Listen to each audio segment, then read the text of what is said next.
So yeah, let's get to Poznania, let's get to Poland, last big European show of the year. Let's wrap this up. It's happening, man! Yeah, that's what I want. Snags. I want snags, bro. Second one.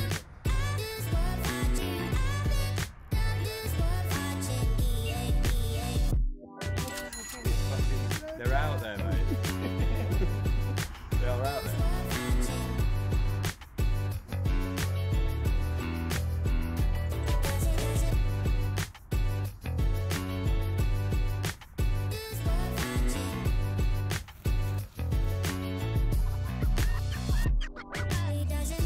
Honestly, I'm broken.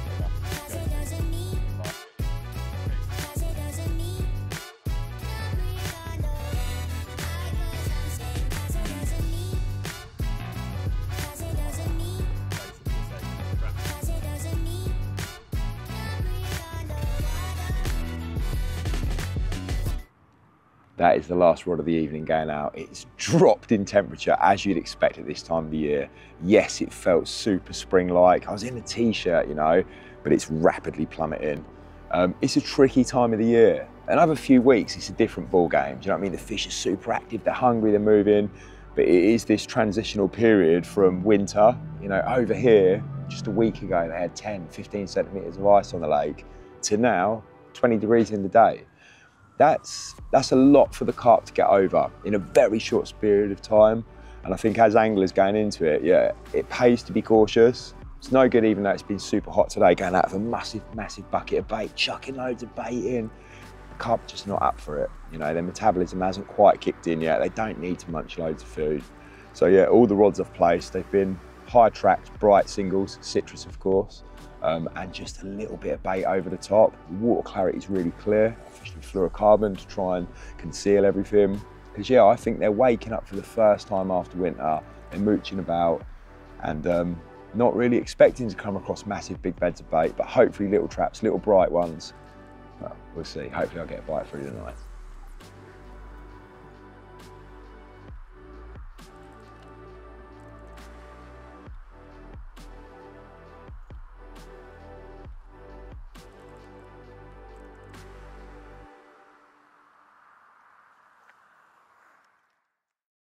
Cheers!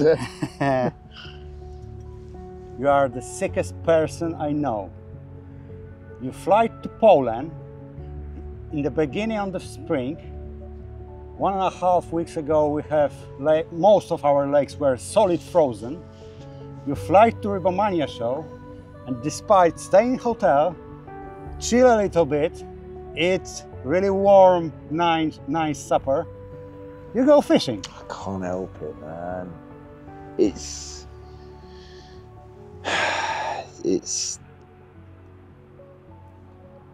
everything to me. Like, and I don't get a lot of time. I know, like, for the people who watch YouTube or see me on Instagram, it would be easy to think he just goes fishing all the time. That's what he's doing, he's fishing, But it's not, like, yeah, like this week, for example, really, really long hours in the office, 15, 16-hour days. And you finish a day like that, maybe you start 3, 4 in the morning and you finish 7, 8 o'clock in the evening. I can't then go fishing. I must go home and see the children before bed, and I only get 30 minutes, and then it's bedtime, and then spend 1 or 2 hours with Chloe, and then it's bedtime for me. Because to be able to get back up again that early the next morning, I need sleep too. So there is no fishing, especially at this time of the year when you're away most weekends for big European shows. Yeah, you know, this weekend, can't wait, Rybomanię, it's going to be amazing.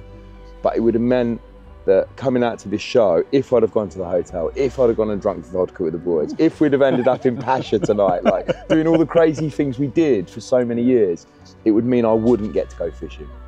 So I'm not totally stupid. I understand that, you know, in the situation we're talking about now, it's had 10, 15 centimetres of ice on it just a week ago. Yeah, it's pretty crazy. But if I don't at least try, I wouldn't get out fishing this week. Every opportunity you need to realize.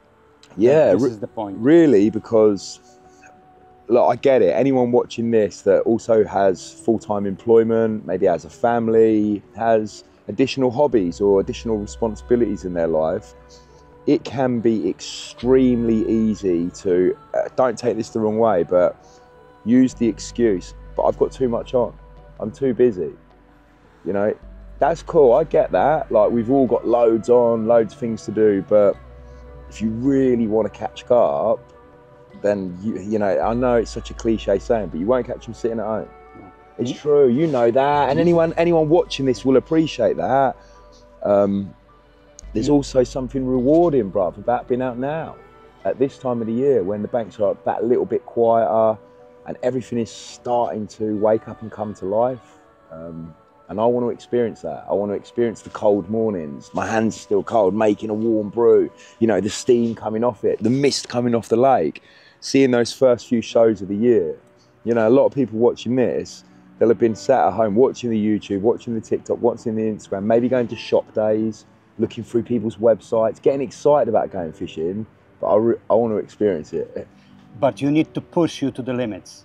Yeah. It's not easy, and getting into that understanding of it's not spring, summer and autumn carp fishing, it's still winter carp fishing, even though we're on the cusp of spring now, and it is changing quickly daily. The daylight hours are getting longer, everything is starting to come alive. I would still class this now, start of March, as the winter, and definitely in Poland, where you've had it so cold, you know. Yeah. The February was really cold. Really cold, bruv. And I honestly, I feel for you guys where you have to sit at home, definitely all of January and all of February, not being able to fish. Unless you have a good river system near you where there's flowing water, you're literally, your hands are tied. You know, you can tie a lot of rigs and a lot of leaders and prepare a lot of bait. Yeah, and so much preparation. But yeah, I like to still get out there and do it. And like I say, it's putting everything into perspective. Coming back to this lake in maybe May or June, if I caught some fish, they wouldn't mean anywhere near as much as if I catch one tonight. And if I catch one tonight and it's 2 kilos, 3 kilos, if I came in May, June, July and caught 50 fish and the biggest was 25 kilos, that sort of 3 kilo fish would mean more to me. Because the environment, the conditions, and yeah, and you always have to treat your carp fishing like that. Put it into perspective, you know, make it mean something to you. And bruv, they mean something to me at this time of the year. They're that little bit more special. So what is your mindset when you are going on this kind of trip? You know that the conditions are hard.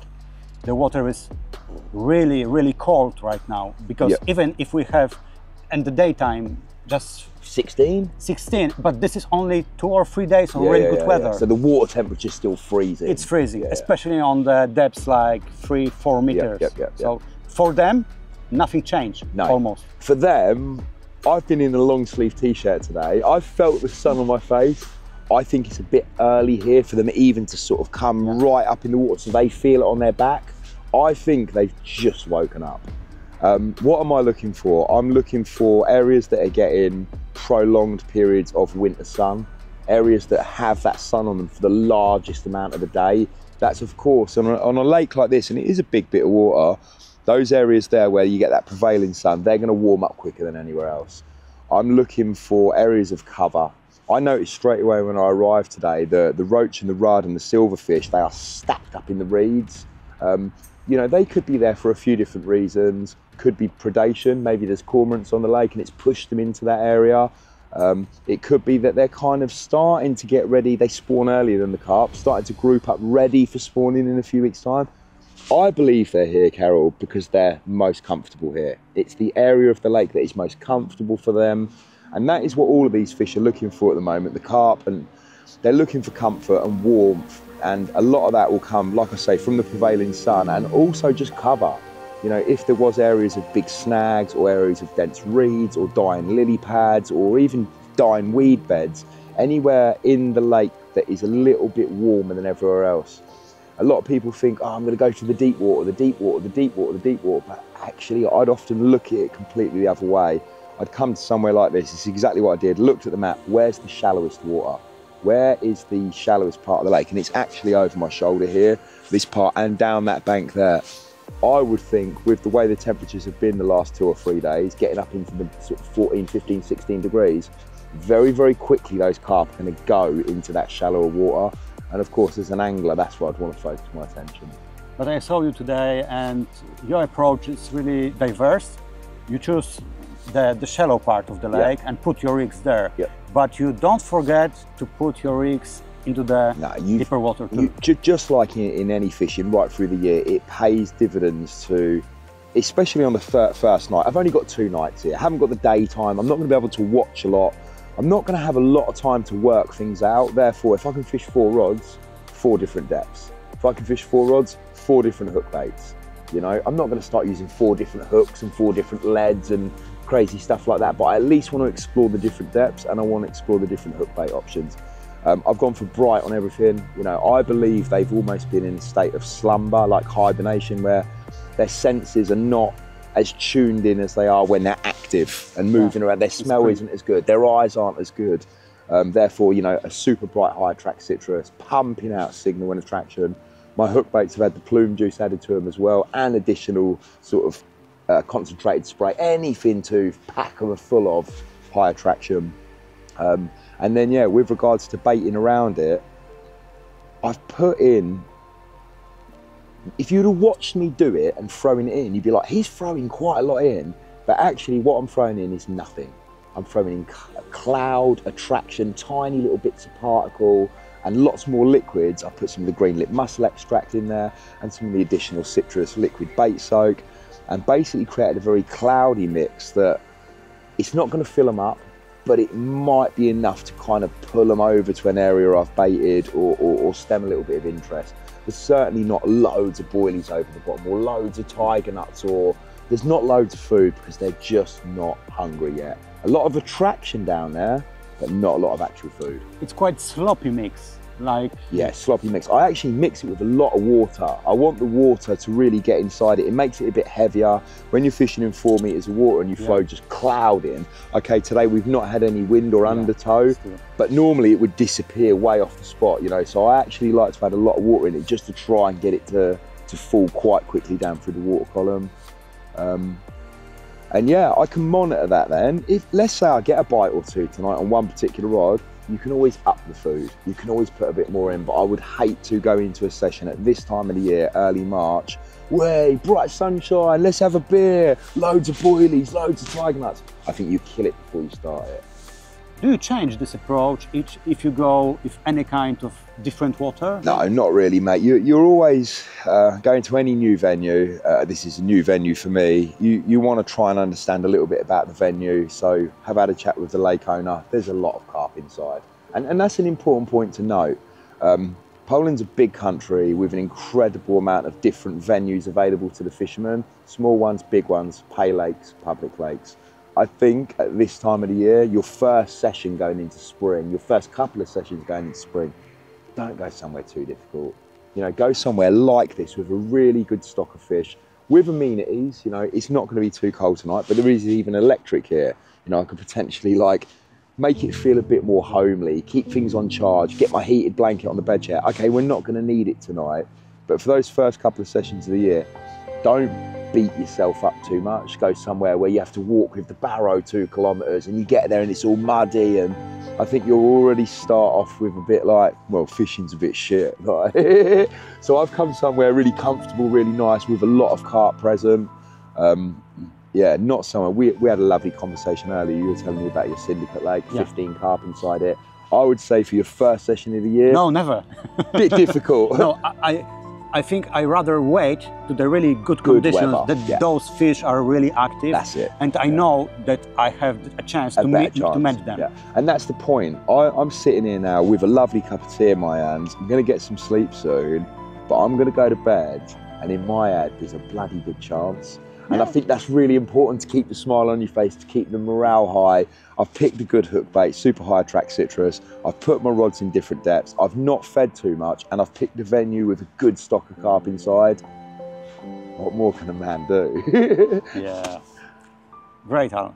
Thank you. Pleasure. It's a really nice conversation. I hope you will back to Poland soon. You know I will. Yeah, and we will find you really cool water with nice fish. Yeah, but let's do it will spring be stalk in more, half a wrap, like. It will be one, but the second one, I think it will be more challenging. Okay. Well, who doesn't like a challenge? Maybe really big water in the close to the mountains. Sounds on the south epic. of Poland. Sounds so epic. Extremely big fish. So, Yeah. cheers, bro. Cheers, bro. Have a good night. No, I don't wish you a good night to sleep. I really like to. You will not sleep at all. I hope so too. I hope so too. So, cheers. Thanks, Al. Pleasure.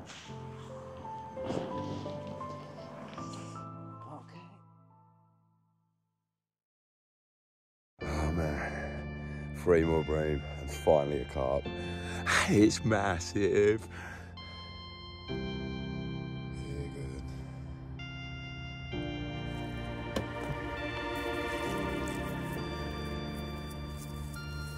Real picking.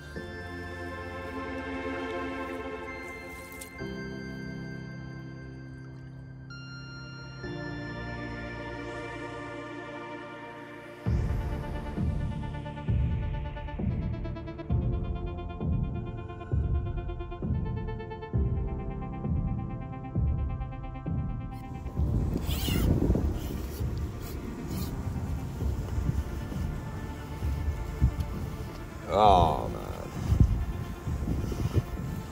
you know, you always go hoping you're going to get one, but after the first night of blanking or just 3 bream and really not seeing any shows, I wasn't super confident.